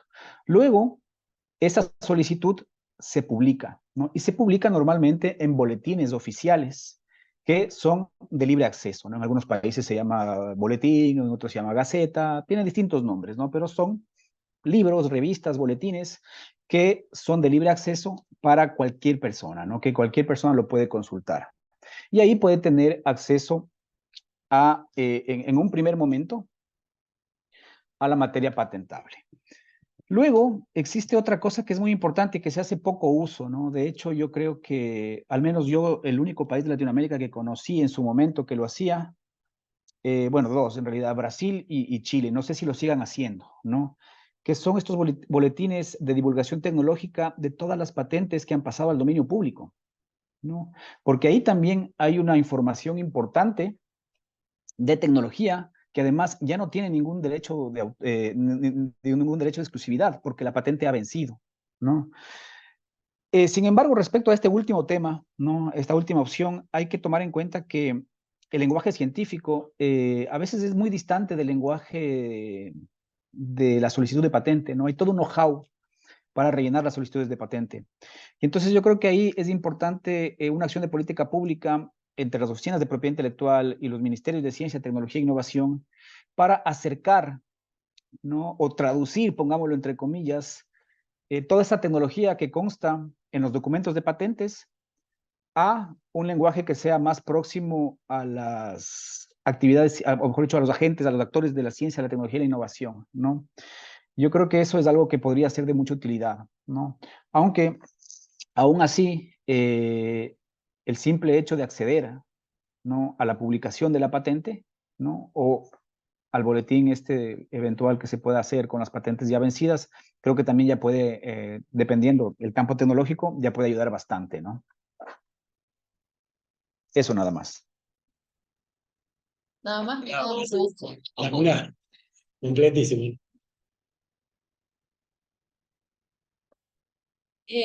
Cerrando ya la consulta, es la última mesa de este bloque, así que súper estimulante, gracias por compartir sus conocimientos y seguimos, bueno, con el post de esto, cómo se van a circular las cuestiones que se trataron en cada una de las mesas, cómo seguirá lo demás. Les dejo un abrazo también de René, que está en la otra sala en paralela, que está discutiendo artes como producción de conocimiento, pero que no quería irse sin dejarles un abrazo a todos y todas.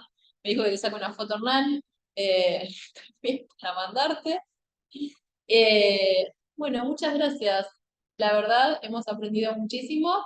Seguimos en contacto y buena jornada para los que siguen de jornada de trabajo y nosotros entramos ya en fase, solo nos preocupa el domingo qué es lo que va a suceder en Argentina. Muchas gracias y un gusto. Muchas gracias y que También tengan acá. mucha suerte. Acá en otro Que todo salga bien. abrazo. Sí. Un Gracias. abrazo. Chao. Chao. Hemos terminado. Estamos ya. Bueno, gracias. Nuestro público es ahora es muy infinito. Sí, sí, sí. Es así. Sí, no, bueno, en realidad ellos son los responsables de tu Sí, ahora, bueno, ya me parece que dije cosas interesantes. Sumen adjetivos, superlativos. Bueno.